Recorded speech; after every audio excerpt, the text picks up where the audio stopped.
போகிறோம்னா நம்ம பார்க்க போகிற இந்த எக்ஸ்பெரிமெண்ட்டுக்கு பேர் ஸ்கொயர் வேவ் ஜென்ரேட்டர்.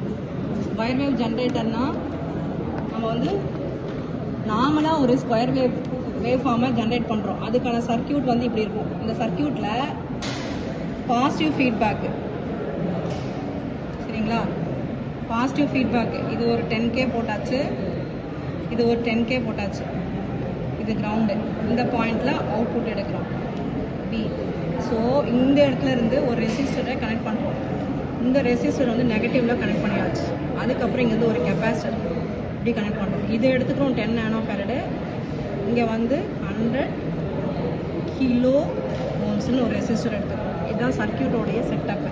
ஸோ இதை வந்து என்னது பின் நம்பர் 6, இது பின் நம்பர் 3, இங்கே 3, இங்கே 2, இங்கே வந்து ஓகே கெப்பாசிட்டர். இது காமன் பாயிண்ட் கிரவுண்டு. இப்போ நம்ம அவுட்புட் பார்க்குறதுக்கு ஒரு CRO இல்லைன்னா டிஎஸ்ஓ எடுத்துக்கோம். டிஎஸ்ஓக்கு ஒரு ப்ரோபோ தூக்கும். ஓகேவா? ஃபார்முலா படி T is equal to 2 into RC ln of 1 plus beta by 1 minus beta. பீட்டாவுக்கு வந்து R1 divided by R1 plus R2. இது வந்து R1, இது வந்து R2. சரியா? இது R1, இங்கே இருக்கிறது டிவைடட் பை இது ரெண்டுத்தையும் ஆட் பண்ணுறது. இந்த ரெண்டு ரெசிஸ்டரு, இந்த ரெசிஸ்டர் தான் R, இது கெப்பாசிட்டர். ஃபார்முலாவில் இந்த வேல்யூலாம் சப்ஸ்டியூட் பண்ணேன்னா நம்மளுக்கு என்ன ஃப்ரீக்வன்சின்னு கண்டுபிடிச்சிடலாம். ஸோ பீட்டா வேல்யூ வந்து சேம் வேல்யூ ஆஃப் ரெசிஸ்டர் எடுத்துட்டோம்னா பீட்டா வந்து 0.5 வந்துடும். 0.5 வந்துனதுக்கப்புறம் இந்த லாகர்தமிக் டேர்ம் எல்லாமே வந்து 3 வந்துடும், ln 3 வந்துடும். ln 3 வந்ததுக்கப்புறமா R வந்து 100K, C வந்து 10 nF. இந்த வேல்யூ எடுத்து சப்ஸ்டியூட் பண்ணாக்கா T வந்து என்னென்னா 2.19 மில்லி-செகண்டு. ஃப்ரீக்வன்சி வந்து 1/T 455 ஹர்ட்ஸ். நியர்பை அது வந்து 455.119 ஹர்ட்ஸ்னு வந்திருக்கு. ஸோ இந்த கேல்குலேஷனில் 455 ஹர்ட்ஸ் வந்தாக்கா ஓகே தான். இதுதான் டிசைனு. இந்த ஃப்ரீக்வன்சி தான் நம்மளுக்கு கிடைக்கணும். நம்ம இந்த செட்டப் படி நம்ம இந்த -12 எடுத்து 4ல் கனெக்ட் பண்ணியாச்சு, +12 எடுத்து பின் நம்பர் 7ல் கனெக்ட் பண்ணியாச்சு, காமன் கிரவுண்டு கனெக்ட் பண்ணியாச்சு. கெப்பாசிட்டர் ஒரு பாயிண்ட்டில் வந்து பின் நம்பர் 2லேருந்து திரும்ப கிரவுண்டுக்கு வந்திருக்கு. பின் நம்பர் 2லேருந்து ஒரு ரெசிஸ்டர் வந்து 6க்கு கனெக்ட் பண்ணியிருக்கோம்.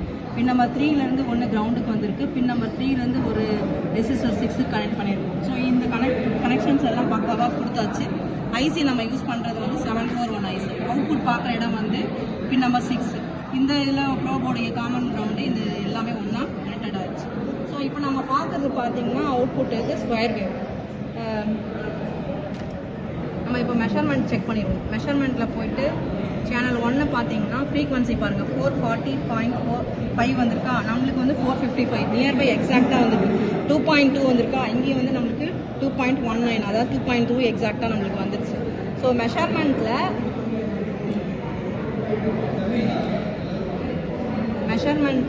சேனல் போய் செலக்ட் பண்ணிவிட்டு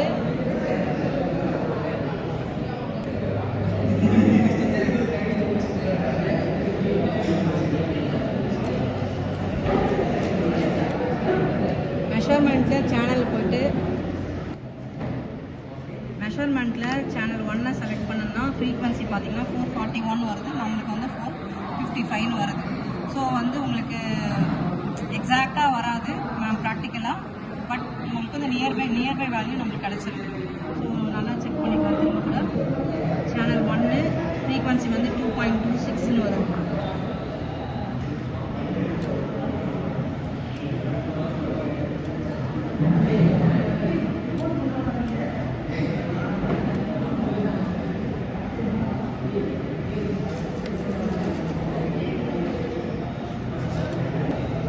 சரி,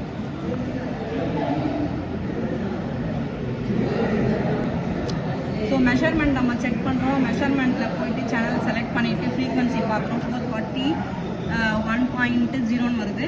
நம்ம கேல்குலேஷனில் 455 இருக்குது. ஸோ நியரிங் வேல்யூ இருக்குது. அதுதான் நம்மளுடைய டிசைனுக்கு ஏற்ற மாதிரி நம்மளுக்கு அந்த ஃப்ரீக்வன்சியை ஜென்ரேட் பண்ணுறோம். இந்த ஃப்ரீக்வன்சியில் ஒரு ஸ்கொயர் வேவை ஜென்ரேட் பண்ண முடியுது.